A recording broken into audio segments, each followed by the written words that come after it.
I know we can all relate to this very specific moment and emotion that comes with it, where you just finish your doom scroll, you look up at the time and realize it's been an hour or maybe a few since you opened the app. You feel kind of numb, a little bit disgusted and in shame for scrolling for so long, and simultaneously kind of exhausted and winded. Even though you didn't exert physical activity, you just went through the range of human emotions, and you probably couldn't tell anybody that you speak to in the next 10 minutes what you just consumed. Ultimately, your brain is fried, you're embarrassed, and you tell yourself you really want to get out of this bad habit. So you put your phone down, maybe you go touch grass or do something else, or maybe you pick up the phone, open the app, and do it all again. I can definitely relate to this exact moment, and it's a moment and emotion that I put a lot of time and effort into never experiencing again. Today, I want to talk about how I've literally bullied myself out of doom scrolling, out of pure annoyance and embarrassment with my behavior. Let's get into it.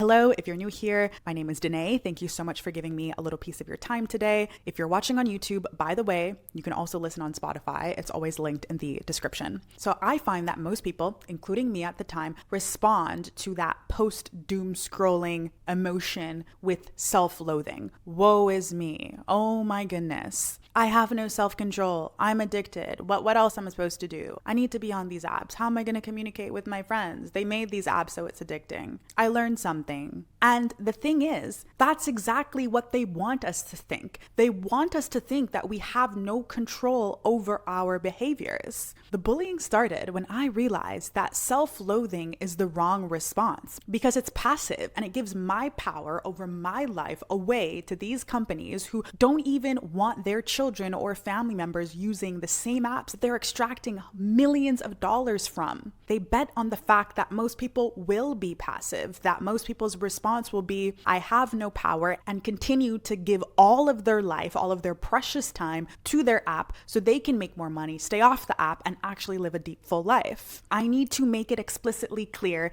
and you need to remind yourself of this, that these companies want you to feel helpless. This is how they make money. But your mind is the most powerful tool that you have, you own, and you have control over. You can use your mind to believe and create quite literally anything. So might as well, in this case, use it to believe that you do have the power to opt out of this terrible relationship that you have with social media. I cannot stop doom scrolling. It is too hard is a belief. One that you choose to have. It doesn't mean that there isn't true addiction or that it won't require a lot of deep work and effort to choose otherwise, but it is something that you can opt out of. So for me, in changing my relationship with my phone, I immediately had to remove any self-loathing and any woe is me complex. I had to, one, believe that I do have control and have a little tough love with myself. You know, there's a part of, I guess, growing up and learning the social skills and social dynamics of the world where you learn by getting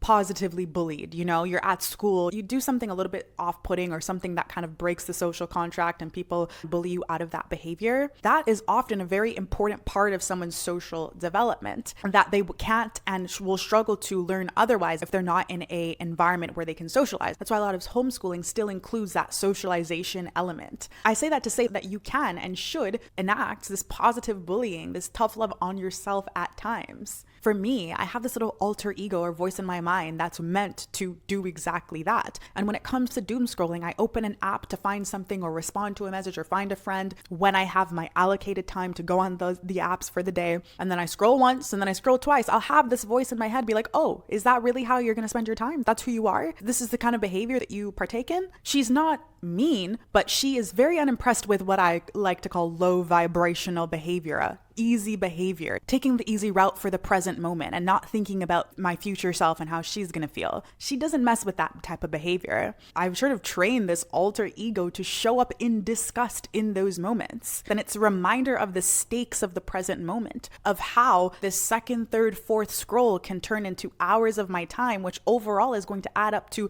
days, months of my life that I will feel regret and that I could use to do things that will actually make me feel good after. In that moment, the voice is there to remind me that I'm choosing in this moment to partake in these actions, and thus reminds me that my day-to-day actions is a representation of who I actually am, no matter who I say I am. The vision board, the goals, what I like to talk about, the type of person I am, all of that doesn't matter in those moments if I don't enact that same discipline or the same values that I say I have in the moments I'm using my life doom scrolling. And more, something else that I guess trained myself to bring up in those moments pretty fast is that how I do anything is how I do everything.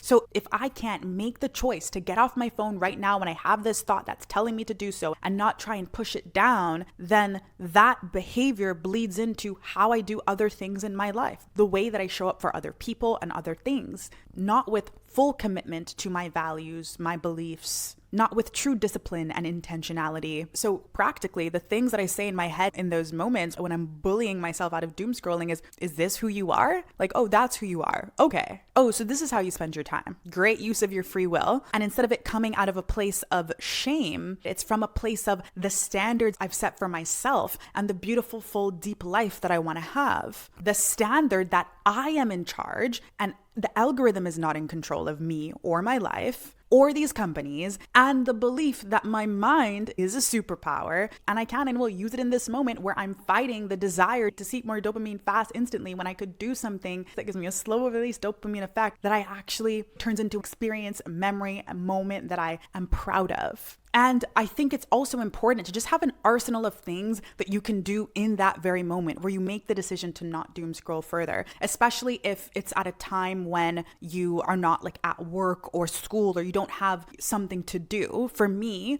a walk is number one. If it's too late, that gets techie, but honestly, usually I'm sleeping if it's too late. But going for a walk always is a better decision. Another thing I love to do is call a friend. Calling a friend you haven't talked to in a while that you just send memes to or you just text or send voice notes to that you haven't talked to in a while is always a good decision. Or a family member, or telling yourself you're going to do like 10 minutes of work on something you really wanted to do. Maybe you wanted to try a new makeup look, or you really want to draw something or paint something, or you wanted to try coding some tool, or you really wanted to write a Substack post, or you really want to write a poem or a novel one day. And it's like, oh, one day I'll do that. No, you won't. Create the time to do it. You have more time in the world than you think. You just spend most of it doom scrolling. So in those moments, reward yourself with giving yourself the opportunity to create or do something that you're going to feel proud of. And you'll notice that, let's say you lower the stakes, you lower the barriers, and you just tell yourself, okay, I'll just call this person or do this thing or go on a walk for 10 minutes. You're going to want to do it for an hour, 2 hours, 3 hours. And then you're going to get that nice rush of you actually putting in effort to do something.